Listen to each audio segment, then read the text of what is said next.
Magandang araw mga kaibigan. Ngayon po gagawa po ako ng puto na mais. Ito po, sweet fresh corn pang gagamitin ko dito. 1 cup na mais, sweet corn. 2 cups rice flour, giniling na bigas. 1/2 cup all-purpose flour. Ang gagamit po ako ng yeast, 7 grams. 1/2 cup sugar. Warm coconut milk at saka warm water. Dito sa blender yung ano natin. Ito. Asukal.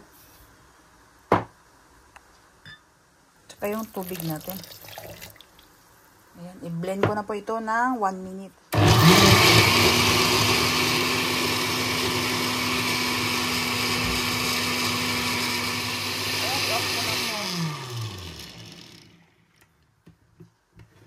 Yes, ito na po siya.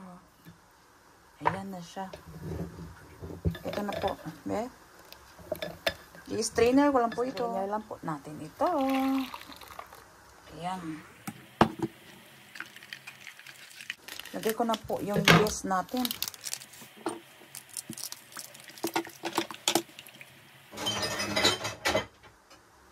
Lagay ko na po yung bigas natin. Ayan. I-mix ko na po ito. Harinang bigas, rice flour, tsaka all-purpose. Lagay ko na po itong gata natin, idagdag ko na.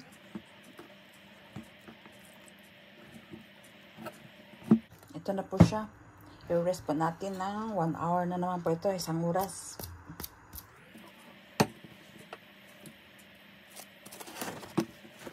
Ito na po. Pahinga po natin, i-rest po natin ng 1 oras, 1 hour.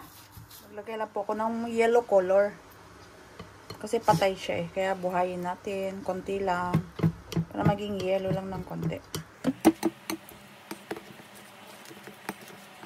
Na. Mag-steam na po tayo. Napakulo ko na po yung steamer ko ha. Saka na may pahid na po ito ng oil. No, ng vegetable shortening. Kahit na oil pwede. Ayan. Ayan, maglagay na po tayo dito sa ano natin, mga molde.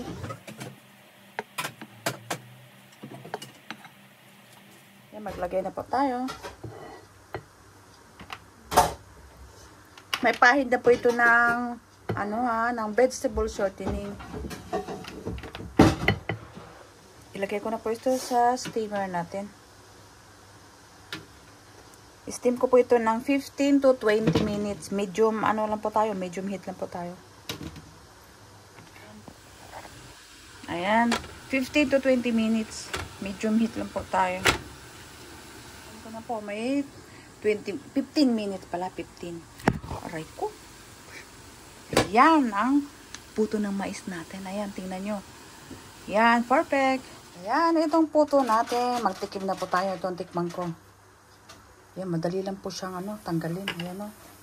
Ang lambot-lambot ng puto ng mais natin. Ayan, mag-ano na po ako. Ayan, ngayon o. Wow! Abe, tikman ko. Wala, ang sarap niya. Lasang mais. Yung sweet corn. Ang sarap niya, promise mga kaibigan. Sana po nagustuhan niyo itong recipe ko ngayon na puto na mais. Kaya maraming salamat po. God bless po sa ating lahat. At enjoy cooking lang po tayo mga kaibigan. Bye!